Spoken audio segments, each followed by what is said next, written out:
So eto mga sangga, ibabalita ko lang sa inyo, aba, ito po yung pambihirang pabahay ni PBBM ngayon na dapat po ninyong malaman. Wala akong pakialam kung DDS ka, Marcos loyalist, Dilawan, Pinklawan. Ang mahalaga, malaman mo to dahil kapwa tayo Pilipino, sino-sino pa ba ang dapat na magtutulungan dito kundi tayo-tayo lang.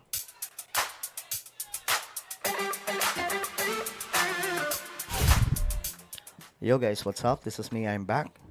Ito pag-usapan lamang po natin kasi nga po sobrang lupit nitong babae ni PBBM. Alam nyo ba na may bagong technology ngayon na ginagamit? Totoo to mga sangkay, bagong technology. Kung papaano po ginagawa yung mga pabahay ni PBBM ngayon na libo-libo sa buong Pilipinas. Magugulat kayo dito. Anyway, bago tayo magtuloy-tuloy. Sa mga hindi pa po dyan nakakapag-subscribe, tayo pa ay road to 2 million subscribers na. Ang dami na po natin dito sa YouTube. Kaya naman, ikaw, ano pa ang hinihintay mo? Makikita nyo po yung subscribe button sa baba ng video na to. I-click nyo lamang po yung subscribe. I-click ang bell at i-click nyo po yung all. Sa mga nanonood po sa Facebook, i-follow nyo po yung ating Facebook page. Alright guys, ito ang balita kasi ngayon. Ayan. Si PBBM ay namigay na naman po ng mga bagong tahanan sa mga benepisyaryo ng expanded 4PH. At ngayon, mga sangkay, ipapakita ko din po sa inyo itong pambihirang technology na ginagamit na ngayon. First time po ito na ginagamit ngayon para sa mga pabahay na ito na malakondo. Pangarap na mahirap abutin ang pagkakaroon ng sariling bahay para sa isang breadwinner at single father na si Robert. Especially sa mga minimum wage earner po na katulad ko po at mas marami pang Pilipino, hindi po sapat yung kita para makapag-avail po tayo ng lupa or ng bahay man. Correct, ang hirap kasi talagang maghanap ng bahay dito sa Pilipinas. Ang mahal. Diyos mio, Marimar. Dahil sa liit ng sahod, Pero ang pamilya ni Robert na nakikitira lamang noon sa Sariaya, Quezon, may sariling bahay na ngayon. Isa kasi siya sa nakatanggap ng bahay mula sa pinalawak na pambansang pabahay para sa Filipino program ng Department of Human Settlements and Urban Development sa tulong ng pag-ibig. Mismong si Pangulong Ferdinand R. Marcos Jr. ang nanguna sa pagbibigay ng susi sa kanilang dream house. for only 2,000 plus po na monthly amortization. Grabe, man. 2,000 lang per month yung babayaran. Pambira. Ito yung pabahay ngayon ni PBBM, guys. Malakondo to. Malakondo ng pabahay. Pero 2,000 lang per month yung babayaran. Ganon kalupit. Pag pumasok ka, halimbawa kay La Villar, magkano yung buwanan mo niyan? 20,000? Mababa yan, 20,000 per month. 30,000. Mga ganun. Ayan, magkakaroon ka na po ng bahay at lupa na katulad po ngayon. Natanggap din ito ng mga benepisyaryo mula sa Palayan, Nueva Ecija, Wow. San Mateo Rizal, Caloocan City, Imus Cavite, Ang dami palang mga lugar, no? San Fernando, Pampanga, at Mamburao Occidental, Mindoro. Sila po ang mga kinatawan ng mga pamilyang natulungan natin na makamit ang Yan, ito po yung bagong technology ngayon na ginagamit nila sa mga material sa pabahay. Mamaya ipapakita ko po yan sa inyo. pangarap na panatag sa lupang tinitirahan Yan, oh. at bagong pag-asa. Para na lang siyang alam niyo yung dati 'di ba may mga laruan tayo ng mga bahay-bahay, yung mga bata pa po tayo tapos ina-assemble. Ganun na po siya ngayon mga sangkay. Sa bagong tahanan. Naway alagaan ninyo ang inyong mga bahay at punan nito ng maraming magagandang alala kasama ng inyong mga mahal sa buhay.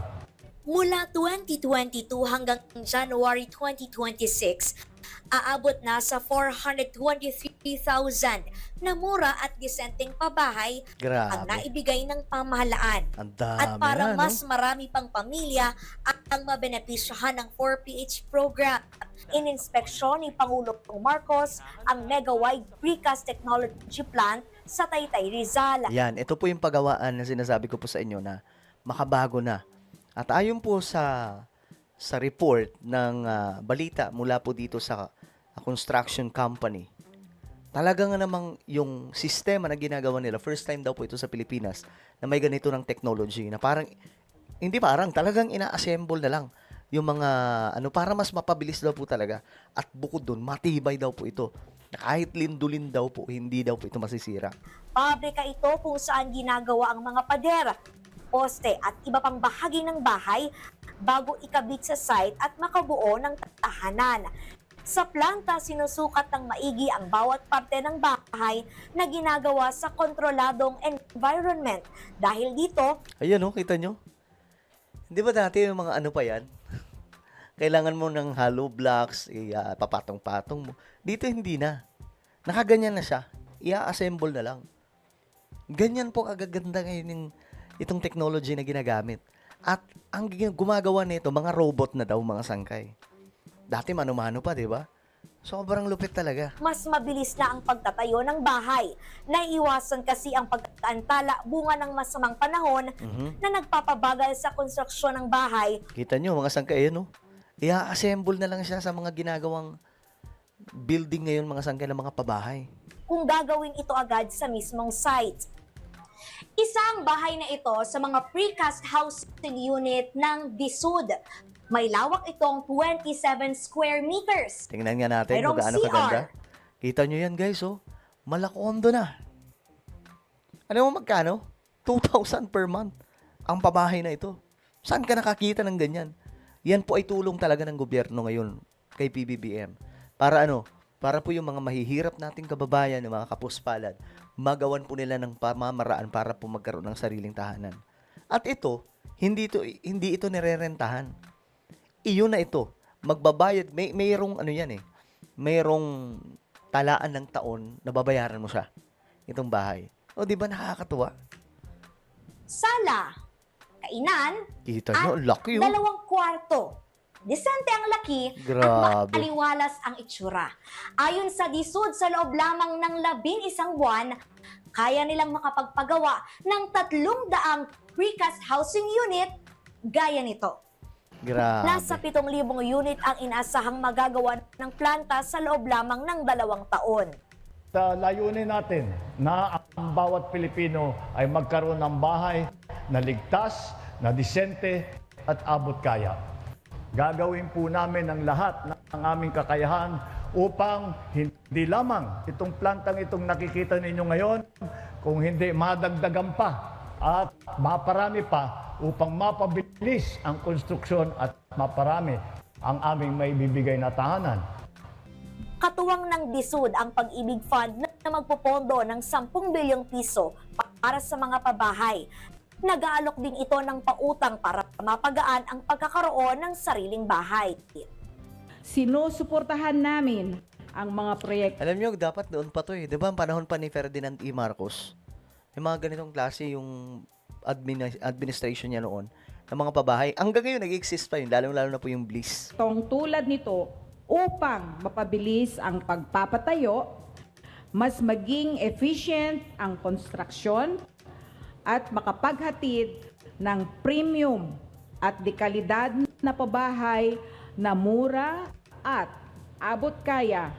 Para sa ating mga informal settler families, unti-unti na po O ngayon, mga sangka, ito, tingnan po ninyo.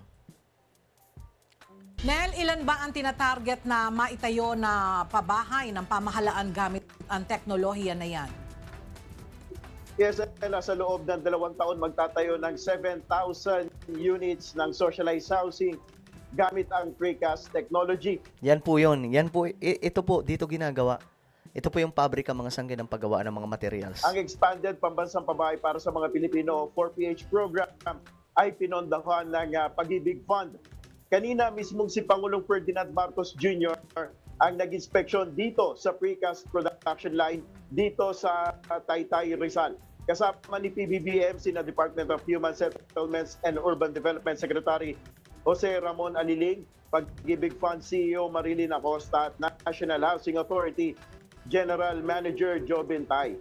Ayon kay Pangulong Marcos, mas pinagaan na ngayon ang mekanismo para madaling makakuha ng pabahay ng pamahalaan. Layunin na niya ng gobyerno na mabigyan ng disenteng tahanan ng bawat Pilipino. Ang precast technology ay isang paraan ng konstruksyon kung saan ang mga bahagi ng bahay Yan po, naka-assemble na siya. Pambihira, ganyang kalupit ngayon. Tulad ng pader, poste, beam o slab ay ginagawa muna sa factory. Pagkatapos ay dinadala sa lugar na pagtatayuan ng bahay Pambihira, parang ilalagay na lang doon sa basa, sa mga building. para sa assemble. Noon to 2025, aabot sa 140.54 billion pesos ang nailabas ng Pag-ibig Fund para sa housing loans na napakinabangan ng mahigit 98,000 Filipino workers. Aabot sa 3% subsidized home loan rate ang alok ng Pag-ibig sa pamamagitan ng expanded or PH. At yan muna. So alam nyo, ayon nga po sa report mga sangkay ng Bilyonaryo News, si PBBM daw po nagulat din po. Nung makita niya mga sangkay yung yung pabahay na ito, yung technology na ginagamit. Nung pumunta daw po doon si PBBM, ito yung dito. Nagulat daw si PBBM. Vibration systems at curing chambers. Namangha naman si Pangulong Ferdinand Marcos Jr. sa pasilidad ng Megawide sa Taytay, Rizal nang bisitahin niya ito ngayong araw kasabay ng pagselyo ng kasunduan ng Pag-ibig Fund sa pagitan ng Megawide upang tapusin ang nasa mahigit 7,000 housing projects sa loob ng 2 taon. Grabe. Actually, tumagal kami sa loob, namangha siya sa paggawa namin ng construction. At nagulat siya, tinanong niya isa-isa, paano binubuhusan, bakit may bakal, paano nagawa ang isang elemento. So, namangha siya na meron pala sa Pilipinas na ganon. Grabe, no? Nilinaw naman ni Saavedra na mas makakamura ang mga So, ayan po mga sangkay, nakakatuwa itong pabahay ngayon ni PBBM. Kala na kasi ng iba, walang ginagawa si Pangulong Marcos. So, ayan mga sangkay, ito po ay malakondo na pabahay. No? From 2022 up to now, ang dami na pong napagawa. At ngayon, ihahabol pa po yung mas marami at mas mapapabilis dahil po sa technology na ito. Ano po ang inyong opinion? Comment down below. Mayroon tayong YouTube channel. Ito po ay Sangkay Revelation. Hanapin nyo po ito ngayon sa YouTube. Kapag nakita nyo na, i-click nyo po yung subscribe, i-click ang bell, at i-click nyo po yung all. Ako na po ay magpapaalam. Mag-iingat pong lahat. God bless everyone.